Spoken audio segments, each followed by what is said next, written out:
Good morning, good morning, good morning. Brian Christian Jenkins here, performance and leadership coach based here out of Gran Canaria, Spain. Now, when I talk about leadership, I'm not talking about leadership necessarily from a professional business capacity. Now, it can be applied to that. When I'm talking about leadership, I'm talking about you, like personal leadership. You making the decisions for yourself, doing the things that are right for you, that feel aligned to what you're here to do. I can't define that. No one can define that.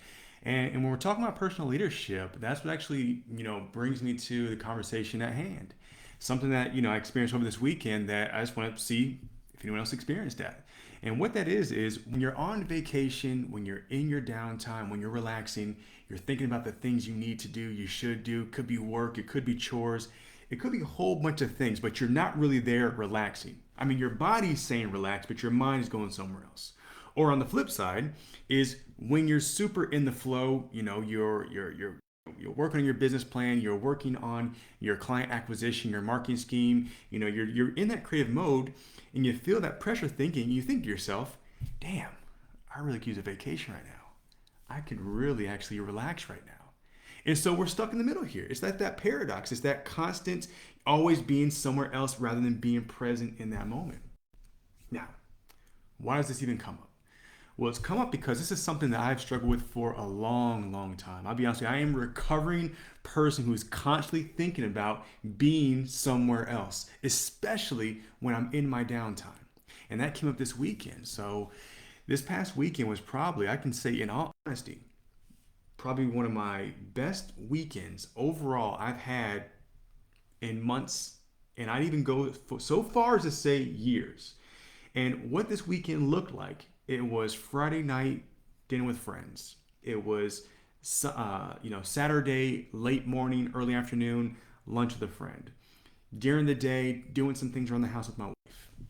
That evening, celebrating a family celebration in the evening, and then Sunday yesterday, just spending the time with my wife, just taking care of things around the house. We, took some downtime to just lay in the grass here with our dogs and our cat. And it was a great weekend. Now, it's not because of what we did that made it a great weekend for me. It was the fact that I was actually able to allow myself to enjoy that time.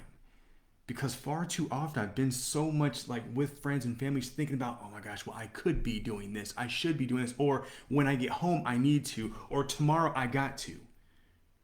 And that always left me, and sometimes still does leave me in that middle section of not really just enjoying what I'm doing. And so while I'm being productive, I'm not actually deeply productive. Or when I am enjoying the vacation or the downtime, I'm actually not really being present and disconnecting. And I see this far too often. It's not a me thing.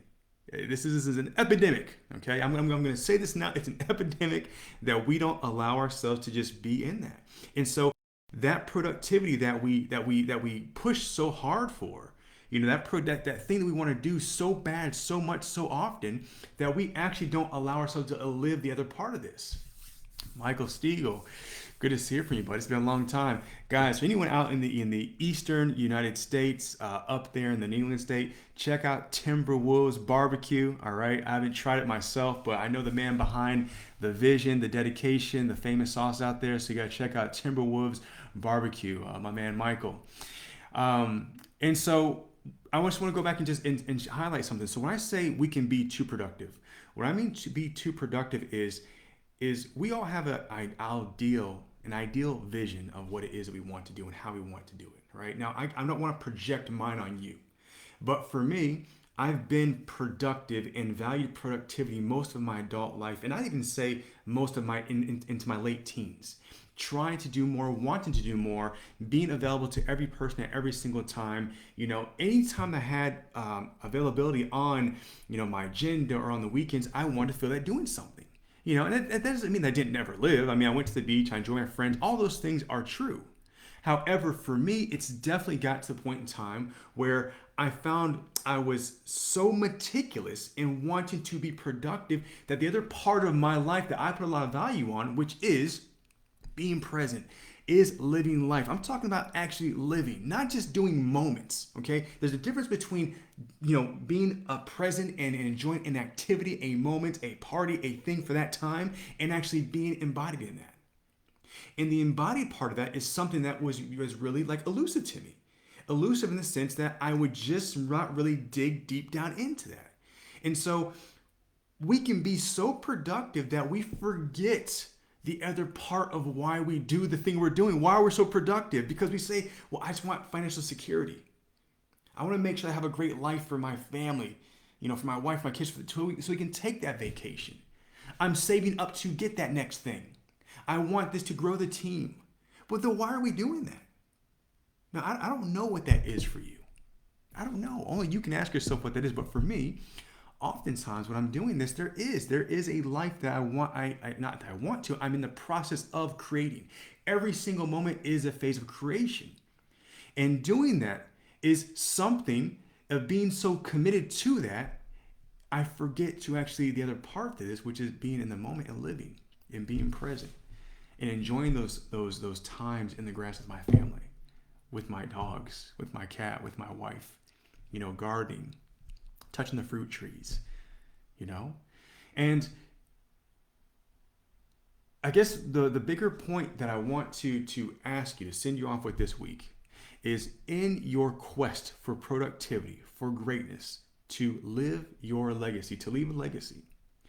Where else can you live the other part of your legacy? Because it's not just work. I can guarantee you, if you ask yourself honestly, most of you ask yourself, if today were your last day on earth, if today were it, you knew it, the end of today, all right? And you ask yourself, what could you do more of? What did you wish you did more of? I'd almost guarantee it, you would not say work. You would not say be more productive. It would be almost anything else but be more productive. I'm guessing, I don't know. And if that's the case, what is that thing you can do more of from today? And I'm not saying abandon your responsibilities. I'm not saying kick your shoes off and completely throw caution to the wind. Or maybe I am. Maybe that's what you need. What I am saying is where can we allow ourselves to live more of that now, today? Because to me, this weekend, I'll be honest with you, is one of the best weekends I had, just enjoying it without having the I need to, I should do, I could do, all up in here. So on that note, my friends, just going to send you off to have an amazing weekend. And again, stretch yourself to be able to enjoy the other part of it right here today, not tomorrow, not someday, not when you have more, not when you think you can rest and relax. Make time for it here today, because that's the only way that you're going to allow yourself to actually be fully present and grateful for the life you have right here today.